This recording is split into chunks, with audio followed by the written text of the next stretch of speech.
पूरी घूमना फिरना किसे पसंद नहीं होता। आयुष, विराज और सिमी ये बदले हुए नाम है। कहानी की शुरुआत होती है दिल्ली से। वैसे मैं थोड़ा कंफ्यूज था कि इसे कहानी कहूं या किस्सा। तो दिल्ली से ये तीनों निकल पड़ते हैं मसूरी की हसीन वादियों में। गर्मियों के मौसम में ज्यादातर लोग दिल्ली से वहां घूमने के लिए निकल पड़ते हैं। इन्होंने भी वीकेंड पर प्लान बनाया मसूरी जाने का। बस 2 दिन का छोटा सा ट्रिप था।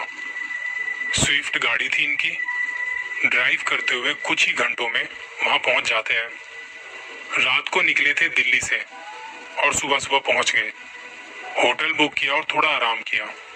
दोपहर के वक्त होटल में ही लंच किया और घूमने निकल पड़े अपनी गाड़ी से। जब ये तीनों मसूरी से हाथी पांव जा रहे थे तो मसूरी से हाथी पांव के बीच एक जगह पड़ती है। वो जगह ऐसी है जहां आपको थोड़े थोड़े गैप में गाड़ियां दिखती रहती हैं, पर लोग वहां ना के बराबर आते हैं। ये तीनों भी बस वहीं से होकर गुजर रहे थे अपनी गाड़ी से। आयुष गाड़ी चला रहा था। उसने गाड़ी रोकी कि थोड़ा रुक कर चलते हैं। वहां से नजारा बड़ा खूबसूरत दिखाई दे रहा था। आयुष ने गाड़ी को साइड में लगाया और रुककर पानी वानी पिया। ठंडी ठंडी हवा चल रही थी। गाड़ी में हल्का हल्का म्यूजिक चल रहा था। जब इनकी थोड़ी बहुत बातें चल रही थी तो इनका ध्यान गया वहां पड़ी एक सुनसान सी बिल्डिंग पर। वो बिल्डिंग किसी जमाने में स्कूल हुआ करती थी, अंग्रेजों के टाइम पर। लेकिन आज ये जगह शापित मानी जाती है। इसके पीछे लोगों की अपनी अपनी कहानियां हैं। कोई कहता है यहाँ किसी जिन का साया है। कोई कहता है कि यहाँ पर जब बच्चों को पढ़ाया जाता था तब किसी टीचर की मौत हो गई थी इसी स्कूल में। उन पे एक शैतान ने कब्जा कर लिया था, जिसके बाद से वो यहाँ पे कुछ ऐसे काम करने लग गए थे जो आप और मैं सोच भी नहीं सकते। वहां पर काले जादू की पूजा की जाती थी। कुछ जंगली जानवरों की बलि चढ़ाई जाती थी। और ये करवाने वाला वो शैतान था जो इस जगह पर राज किया करता था। अब होता ये है, जब ये लोग यहाँ पे खड़े थे तब इन्हें वो जगह अपनी तरफ खींचने लगी, जैसे वहां कोई बुला रहा है। आयुष और विराज को लगा कि चलते हैं, एक बार देख के आते हैं कौन है वहां पे। फिर थोड़ा आगे बढ़े ही थे कि सिम्मी ने आवाज दी, मैं यहाँ अकेली हूँ, जल्दी आना। कहते कि हाँ बस अभी आते हैं। दोनों चलते चलते उस बिल्डिंग के अंदर एंटर करते हैं। देखने से ही लग रहा था कि सालों से यहाँ कोई नहीं आया। टूटे फूटे लकड़ी के बेंच पड़े थे, ब्लैक बोर्ड थे, कुछ टूटी फूटी कुर्सियां थी, दीवारें झड़ चुकी थी और लाइट का कोई नामो निशान नहीं था। कमरों के दरवाजे हिले पड़े थे और एक अजीब सी खामोशी थी वहां। जैसे जैसे शाम ढल रही थी अंधेरा भी बढ़ता जा रहा था। आयुष आगे आगे और विराज उसके पीछे मोबाइल की फ्लैश लाइट ऑन करके यहाँ वहां देखते हुए जा रहा था। आयुष आवाज दे रहा था कि कोई है यहाँ पे, और इस एक आवाज के साथ कुछ चमगादड़ एकदम से उड़े वहां से। कुछ पक्षियों के झुंड भी फड़फड़ाते हुए उड़ गए। बाहर से गाड़ी के हॉर्न की आवाज आ रही थी। विराज ने आयुष को कहा कि सिम्मी शायद बुला रही है, हमें वापस चलना चाहिए। आयुष ने कहा कि थोड़ा रुक यार, मुझे इस जगह के बारे में अभी और जानना है। अभी तक ये लोग ग्राउंड फ्लोर पर थे और धीरे धीरे अब फर्स्ट फ्लोर पर जाने लगे। वहां इतना सन्नाटा था कि इन्हें अपने कदमों की आवाज साफ साफ सुनाई दे रही थी। कभी बाहर से गुजरती गाड़ियों की आवाज आ रही थी, कुछ पक्षियों की आवाज आ रही थी, तो कुछ और आवाजें जैसे पहाड़ों पर आती हैं। जब सेकंड फ्लोर पर पहुंचे तो वहां पे भी कोई नहीं था। फिर ये आवाज कौन दे रहा था? इस फ्लोर पर 2 कमरे ऐसे थे जहां दीवारों पर कुछ नाम लिखे हुए थे। कमरे की फर्श काली हुई पड़ी थी। ऐसा लग रहा था जैसे किसी ने कुछ जलाया हो। यहाँ कुछ कांच की बोतलें टूटी फूटी पड़ी थी। देख के लग रहा था कि कुछ लोग यहाँ पार्टी वगैरह करने आए होंगे।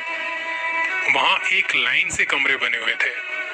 देख के ही थोड़ा थोड़ा तो समझ में आ रहा था कि कुछ स्कूल जैसा है ये। कमरों के 5-6 फीट आगे 3.5 या 4 फीट की एक ऊंची सी दीवार बनी हुई थी। वो एक लंबा सा कॉरिडोर था जहां से नीचे देखने पर वो टूटे फूटे लकड़ी के बेंचेस और कुर्सियां दिखाई दे रही थी। कुछ और कमरों से होते हुए जब ये लोग जा रहे थे तो विराज ने कहा कि यार अब चलते हैं, अंधेरा बहुत हो गया है, सिमी बाहर वेट कर रही होगी हमारा। आयुष ने भी अपने मोबाइल की फ्लैशलाइट ऑन की और कहा कि चलते हैं वापस। जब सीढ़ियों के पास पहुंचे नीचे उतरने के लिए, सामने से सिमी की आवाज आई, तुम लोग कितनी और देर यहाँ पे रहने वाले हो? विराज ने कहा कि तू यहाँ क्यों आ गई? उसने कहा कि यार मुझे बाहर अकेले डर लग रहा था तो तुम्हें ढूंढते हुए आ गई यहाँ पे। विराज और आयुष से बात करते करते उसका पैर अचानक से सीढ़ियों से फिसला और वो नीचे गिर पड़ी। ये दोनों यहाँ से चिल्लाते हुए दौड़ते हुए सिम्मी की तरफ भागे। अंधेरे में मोबाइल की रोशनी के सहारे जितना तेज और जल्दी पहुंच सकते थे वो जा रहे थे। जिस जगह सिम्मी गिरी थी वो वहां पहुंच के देखते हैं कि उस जगह पर कुछ ईंटें पड़ी हुई हैं जिनमें से अभी भी गर्माहट महसूस की जा सकती थी। आयुष कहता कि यार अभी तो सिम्मी यहीं थी, क्या हुआ उसे, कहाँ गई वो? आयुष ने ये बोलते बोलते जैसे ही पीछे देखा तो वहां विराज नहीं था। वो अब भी वहीं खड़ा था जहां से इन्होंने सिम्मी को गिरते हुए देखा था। ये देख के उसकी हालत खराब हो गई कि अभी तो विराज मेरे साथ आया था और ये हो क्या रहा है।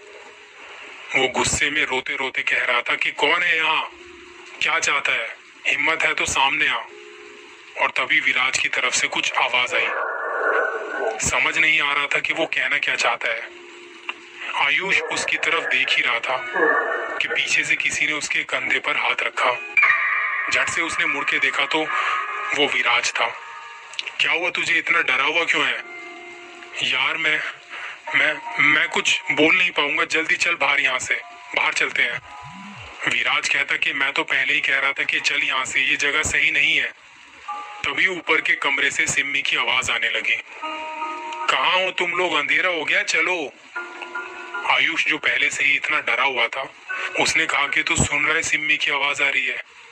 ये कहते ही जैसे उसने पीछे देखा तो वहां विराज फिर से नहीं था। आयुष अब वहां से भागने लगा उस दरवाजे की तरफ जहां से ये लोग आए थे। भागते भागते उसने पीछे देखा कि विराज को कैसे छोड़ सकता हूं अंदर। वो आवाज देता है, विराज। विराज उसे बुला रहा था। उसकी आवाज कहीं बाहर से आ रही थी। सिम्मी की आवाज ऊपर कमरे से आ रही थी। आयुष यहाँ वहां आगे पीछे देखता है और अचानक से सब कुछ शांत हो जाता है, कोई आवाज नहीं। मेन दरवाजे के पास आके आयुष मुड़ के देखता है जहां उसे दिखाई तो कुछ नहीं दिया पर आवाज आती है किसी के हंसने की। चला जा यहाँ से, चला जा, नहीं तो किसी को भी जिंदा नहीं छोड़ूंगा, कोई नहीं बचेगा। आयुष मेन दरवाजे के बाहर जैसे ही कदम रखता है वहां विराज उसका इंतजार कर रहा था। आयुष कहता कि तू बाहर कब आया? विराज ने कहा मैं तो कितनी देर से बाहर ही हूँ, तूने ही तो कहा था अंदर जाके देख के आता हूँ। और तू इतनी देर अंदर कर क्या रहा था? कौन आवाज दे रहा है तुझे? आयुष ने कहा कि चल जल्दी चल गाड़ी की तरफ, ये जगह सही नहीं है, कुछ तो बहुत अजीब है यहाँ। दोनों भागते हुए गाड़ी तक आए। सिम्मी गाड़ी में बैठी गाने सुन रही थी। उसने आयुष की हालत देख जल्दी से गाड़ी का दरवाजा खोला और उसे पानी पिलाया।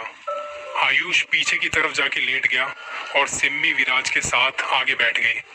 अंधेरा हो चुका था और आसपास दूर दूर तक कोई नहीं, एक गाड़ी तक नजर नहीं आ रही थी। जल्दी से गाड़ी स्टार्ट की और निकल पड़े होटल की तरफ। थोड़ी देर में जब होटल पहुंचे तो आयुष को फर्स्ट एड दिया गया। होटल वाले पूछते कि क्या हुआ इन्हें। तब विराज ने बताया कि हम लोग मसूरी से हाथी पांव जा रहे थे तो रास्ते में एक सुनसान सी जगह दिखाई पड़ी। एक पुरानी सी बिल्डिंग थी। आयुष को लगा कि उसे अंदर से कोई आवाज दे रहा है, किसी ने आवाज दी है। वो चला गया अंदर वहां पे देखने और थोड़ी देर में जब वो वापस आया तो इसकी हालत ये थी।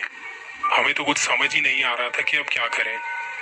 होटल वाले विराज की इस बात को सुन के कहते कि सर वो बिल्डिंग पहले एक स्कूल हुआ करती थी, आजादी के टाइम पर, आजादी के टाइम से पहले अंग्रेजों ने उसे बनवाया था। लोग कहते हैं वहां कुछ पिशाच रहते हैं, कोई भी उसमें आता जाता नहीं है। वो जगह एक ऐसी जगह है जो आपके दिमाग के साथ खेलती है, आपको अपने वश में कर लेती है। ना जाने कितने लोग वहां पे जाके अपना मानसिक संतुलन खो बैठे हैं उसके अंदर जाके। अभी सर को आप आराम करने दीजिए। सुबह जब आप वापस दिल्ली के लिए निकलोगे तो निकलने से पहले यहाँ पास में ही एक बाबा जी बैठते हैं, वहां से इन्हें झाड़ा लगवा के तब वापस जाना आप लोग, क्योंकि ऐसी जगह पर आपके साथ कुछ ना कुछ गलत होने के चांसेस बढ़ जाते हैं। आयुष अपने कमरे में सो रहा था और विराज सिम्मी नीचे होटल के गेस्ट रूम में बैठे थे। रात भर जैसे तैसे काटने के बाद सुबह 7 बजे के आसपास दोनों आयुष के पास गए। उसे बुखार था। आंखें खुली तो कहा कि मेरा सिर भारी भारी सा हो रहा है। विराज ने कहा कि चल उठ, तुझे मेरे साथ मंदिर चलना है, फिर हम वापस घर के लिए निकलेंगे। आयुष कहता कौन से मंदिर? विराज ने कहा उठ तो सही। सिम्मी कहती तुम लोग जाओ, मैं सामान पैक करती हूँ। मंदिर होटल के पास में ही था। वहां गए और एक बाबा जी बैठे थे। उन्हें सारी बात बताई। उन्होंने आयुष को झाड़ा लगाया और कहा कि खुशकिस्मत हो के तुम बच गए। अभी भी तुम्हारा मानसिक संतुलन बिगड़ा हुआ है, सर भारी भारी सा इसी वजह से है। उन्होंने मंदिर से उठा के भभूत दी और कहा कि जब तक ये खत्म ना हो हर रोज नहा धो के एक टीका लगाना है अपने माथे पर, ये तुम्हें रोज करना है। बाबा जी का धन्यवाद किया, उनके पैर छुए और निकल पड़े होटल की तरफ। आयुष को कुछ भी याद नहीं था। कहा कि ये मंदिर क्यों आए थे हम, और बाबा जी ने ऐसा क्यों कहा कि तुम बच गए। विराज ने मुस्कुराते हुए कहा कुछ बुरा हुआ था तेरे साथ, पहले तो ठीक हो जाओ फिर बताऊंगा आराम से। अभी घर चलते हैं, घर वाले हमारे इंतजार कर रहे होंगे वहां पे। और ये लोग निकल पड़े वापस दिल्ली के लिए। जब हम कहीं घूमने जाते हैं हमें भी नहीं पता होता कि आने वाला पल कैसा होगा। जिस जगह पर हम जा रहे हैं वो जगह कैसी होगी।